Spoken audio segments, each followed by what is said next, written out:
Hello, my brave explorers.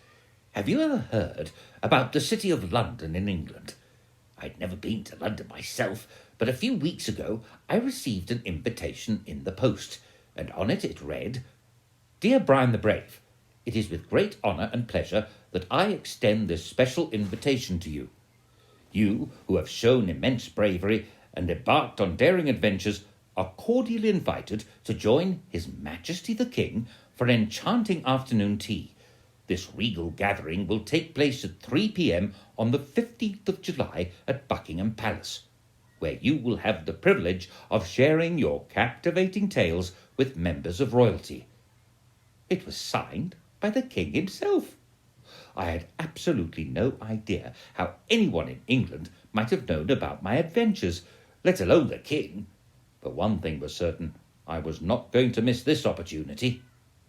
The invitation had given me strict instructions to arrive at the gates at the palace at 3 p.m. with this invitation in hand. As the early morning sun peeked over the horizon, I landed at Heathrow Airport and wasted no time in heading straight to Victoria Station. London was a whirlwind of activity, alive with the sounds of cars, trains and buses bustling by. People hurried past me, speaking in a delightful mix of languages from all around the world. Bright red roofless buses were flying past me in every direction, and the smell of freshly baked croissants filled the air, pulling me into nearly every bakery I walked past.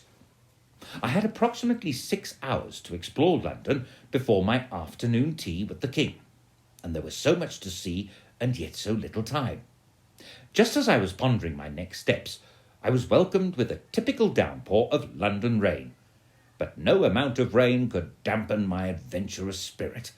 With my trusty umbrella in paw, I embraced the raindrops and ventured forth. I spent the day being a true explorer, hopping from one big bus to the next, stopping at all the famous sites marked out on my tourist map. My first stop was the London Eye, a gigantic wheel that takes you way up into the clouds, giving you the best view of this beautiful city. At first, my bare legs trembled with fear of heights, but then I noticed the magnificent palace I was soon to visit, and my excitement overcame my fear.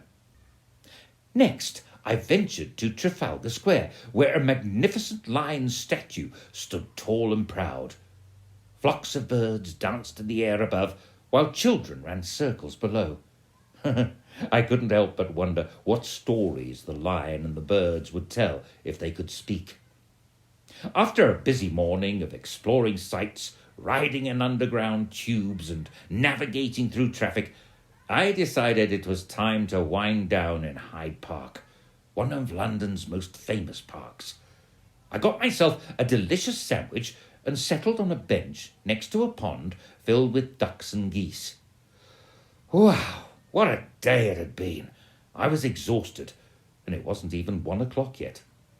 As I closed my eyes for a moment, I started to think of all the stories I would share with the King. Next thing I knew, an old man was tugging at my shoulder. "Mr. Bear, hello? Excuse me, you're losing your sandwich to the birds," he said. I jolted up in fright, realizing I must have fallen asleep. "What's the time, sir? I have tea with the King, and I cannot be late." The man kindly replied, "Why, it's 15 minutes to 3, Mr. Bear." Oh dear, I was about to be late. I hurriedly rushed out of the park and whistled for the first black taxi I could spot. I quickly explained my predicament to the driver, asking him very politely if he could kindly get me there as fast as possible. "You aren't going to get anywhere quickly in this town, but I will try my best," he said. We weaved through traffic and took every shortcut we could find. Just as he said we might just make it, we arrived at the famous Tower Bridge. Now, on any normal day, what happened next would be very exciting, but not today. You see, the bridge was opening up to let a boat pass underneath, which meant we would need to wait for it to close again. "Hold on tight, Mr. Bear. This is about to get very exciting. the driver said. Before I could even blink, our taxi was flying over the opening bridge, making it to the other side just in time. I held my breath and squeezed my eyes shut. Did we just fly over an opening bridge? I didn't have time to think too much about it, because as I looked out the window, the famous clock tower of Big Ben reminded me that I only had 2 minutes to get to the palace. Eventually, the taxi screeched to a sudden stop, and the driver signalled for me to jump out. "Here it is. We've arrived. Run, Mr. Bear," he urged. I scurried as quickly as my bare legs could take me. I arrived at the palace gates and in a flat panic explained to the guards that I was here for tea with the king. There was silence. Hello? Sorry, pardon me. Did you hear me? I had an invitation, but it got wet in the rain. The king invited me for tea today at 3 p.m. Please let me in, I pleaded. Nothing. Complete silence. They didn't even blink. I stood for half an hour, but no one came to meet me or let me in. I hung my head in embarrassment. Oh, silly me. Maybe the invitation wasn't even from the king after all. Just as I started walking away, I heard a voice behind me. It was the taxi driver. Mr. Bear, over here."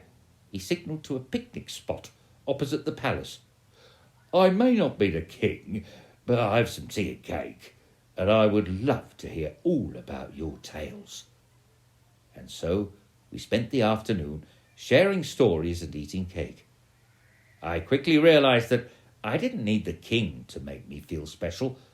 I had people all around me who were kind and cared about my adventures. It turned out to be a truly enchanting afternoon, even without the king. After all, the best adventures are the ones we share with friends, don't you think? With warmest and furriest wishes, Brian the Brave.